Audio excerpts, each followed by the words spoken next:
We all have beliefs. We all have ideas. We all have approximations and speculations as to what we see. We all adhere to some knowledge, some wisdom, some information in which we gain to a degree. That's why I say let's be loose on the beliefs so we can hear the other beliefs around us. Makes for better connection. What I'm getting at is I got a belief, I got a theory. And if you don't take well to alternative theories or what you may call conspiracy theory, it's a conspiracy. He's contrasting the norm. He's saying something different than what the fucking TV told us it was. If you're one of those types, then you know this video may not be for you. But you got the Super Bowl. And if you follow my channel, Dame's World, subscribe.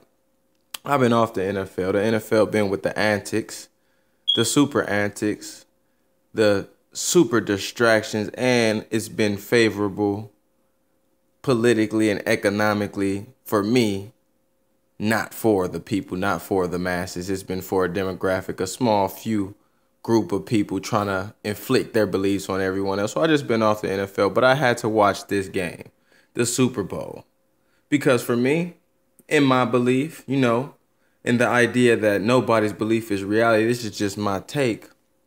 I believe these games are a bit controlled as I roll the film. We'll just watch as I talk. And yes, I said the biggest game of the year in the NFL is controlled to a degree. And if I must give my analysis on this, I think it was a good game overall. I think I'm going to give you in this video just my whole thesis on sports in general. If I could premise by saying, at one point I thought wrestling was real. At some point I thought this was real. And to a degree, I still think, in my theory, that it's just controlled, not completely felonious. And what I mean by that, the players, some, maybe all, I don't know. Like I said, I don't know. Y'all can't hold me to nothing because I don't know. I only have speculation. I know I am not for certain. But to me, some of these players, if not all these players, play honest, are in it to win it. So the control system is even beyond most of the players. If not all the players. I leave the if not because it may be some players in on this shit. Maybe some players not in on this shit. As you watch the first couple of plays, it's a clean first half. You don't hear any penalties. You don't see too many infractions. And honestly, from the fans' eyes set, let's be honest. We watch the hike. We go watch the quarterback get the ball, and we watch where the quarterback places the ball. The rest of the field is beyond the fans' perspective. We're not looking at the bump and run coverage. We're not looking at the the defensive holding calls or the offensive holding calls. So if the refs want to get away with calling something or not calling something, they can do that shit at any time and the fan is not going to notice unless it's a blatant ass pass interference type call in which they still willing to curve some shit at times. But yeah, so what I'm really getting at is the control system, whether or not it's catered to giving someone the win. At a game of this magnitude, it's always catered to entertaining. Just like I said, the WWF was once something I believed. Now I acknowledge it for what it is, entertainment. Same with football, basketball. I love some of these athletes, but I do acknowledge it for what it is, entertainment. If you note the previous Super Bowls or finals appearances we've watched, they go to Game 7 now mostly all the time. And they're usually the number one offense versus the number one offense or the number one offense versus the number one defense. The fans essentially get what we want every year. Even coming into this matchup, Philly was the best over there. New England was the best over there. Ironically, Seattle, Denver. And then you have instances, ironically, I bring up that, which was a blowout. But most of these games come down to the final play. And that's where my theory lies, that they make it entertaining. They just have us at their whim when we believe it's all human nature. I believe it's part human nature. Okay, hold on. Let's go back right there. Let's go back. Let's go back to some footage, some film.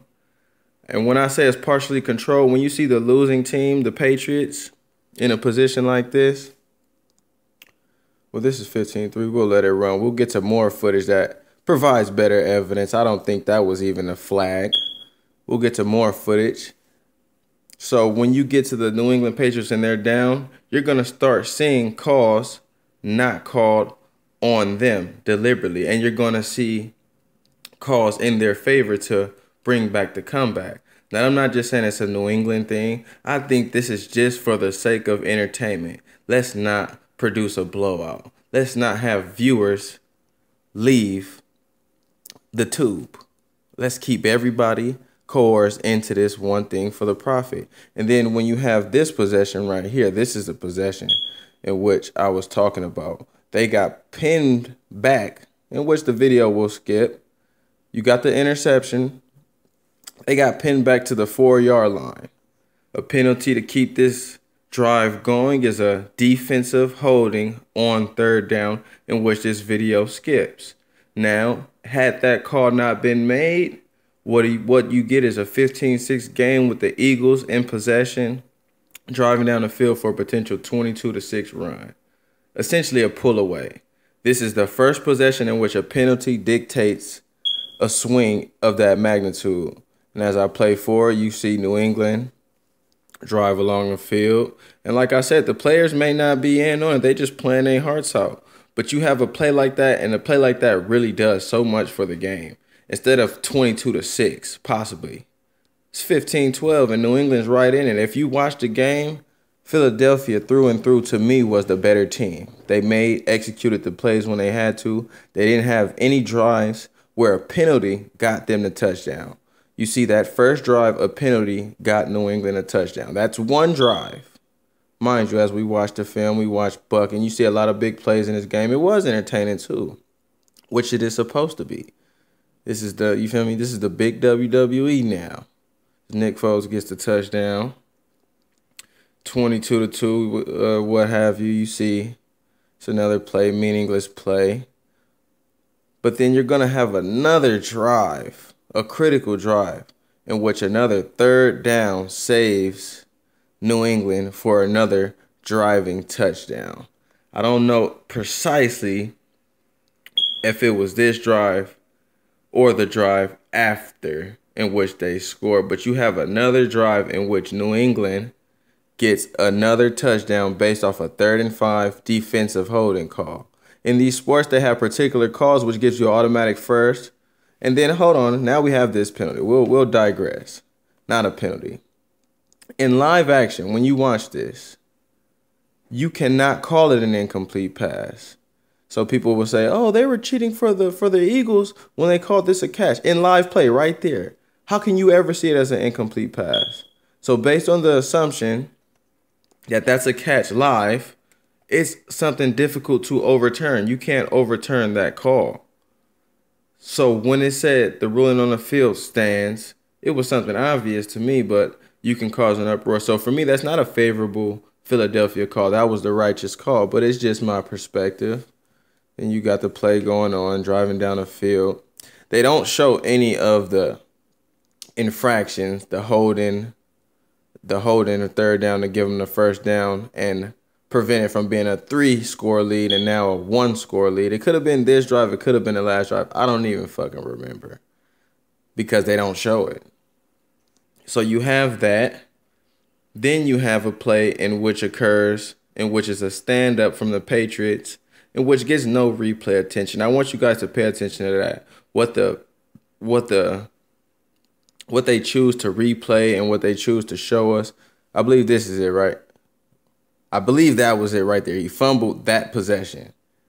It was a stand-up type play, you know, where the player stands you up and the other player comes in for the strip. I believe this was it, but when the strip came, the referee already blew the whistle. They didn't want to choose to look at it again. Result of it, touchdown.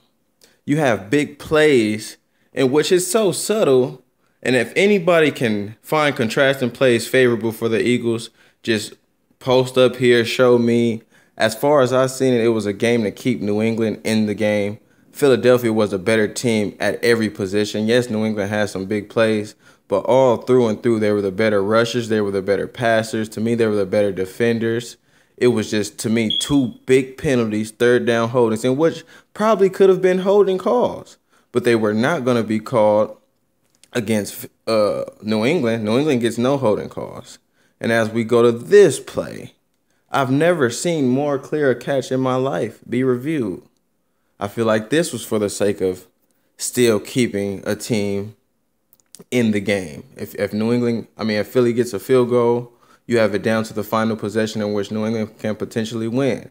If this is not a call, then you got Chris Collinsworth screaming that this is not a catch. First of all, you gain possession, you turn, you make 3 steps, and you dive. Where on the planet is that not a catch? I was so perplexed that they were in the review booth for 10 minutes, but then I started realizing, hey, it's wrestling. They'll do anything they can. If they could call this a fumble or some shit, an incomplete pass, they would have did it. But it was really nothing here. When a running back dives and loses the ball, you call it a touchdown every time. That's what he did. Dive and lost the ball after a football play. No way it can be an incompletion. Chris Collinsworth was riding me the whole night. As we play again, as we continue to play. But then essentially it goes back to my main theory, man. These games are controlled in a manner to where we get the bang for our buck as fans, but we get cheated essentially. I like a level playing field. I like the better team to win. I think this game would have honestly been like 38-22 had the forces not did what they did, but it's all speculation. People say they were defensive holdings, they were penalties, they deserved it.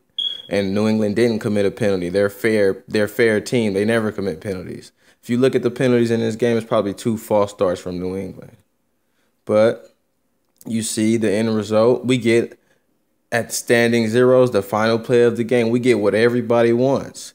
Everybody wants the game to end like this, with the team having a chance, a fighting chance. But to me, Philly was the better team the whole game. Even starting with the Meek Mill. Hold up, wait a minute. Y'all thought I was finished? Then New England came with some, I don't know what the fuck she be coming around the mountain when she comes. What the fuck they come with? I don't know. But the Eagles was better from that point. And the whole game, I feel like this game was honestly a clear-cut win for Philly. If you watch the Atlanta Patriots game too, Atlanta made some mistakes, but I thought Atlanta was the better team to the penalty start flying. If you watched the Jacksonville game last week, I thought Jacksonville was the better team until second half the penalty start flying. So my whole theory is the game is under slight control, maybe more than slight control, but the game is under acute control, abstract control, esoteric control, to where we can't really see it, but it happens, and the end results almost always show it. And my other part of the theory is human nature is involved. So people can essentially beat the cheat, yes, but I feel like it's a tough task. I've seen it cheat so many times. Kings, Lakers. I'm a Laker fan. We were getting cheated for with the Kings. LeBron was getting cheated for with Miami with the flop gate. Tom Brady, I feel he gets cheated for. But you know, to the common mind, it's a conspiracy. It's a conspiracy. It's not rigged. It's all honest. It's all fair. What we see is what it is. But let me know what y'all think about that game, man. Was it rigged in favor of the Eagles? Was it rigged in favor of New England to have a fair shot? Was New England the actual better team? Was Philly the actual better team? Did the team who deserved to win? Was the shit all fixed? Was it a setup? Did Belichick throw the game? Did Tom throw the game? Just let me know what you think, man. It's your boy Dane. Peace.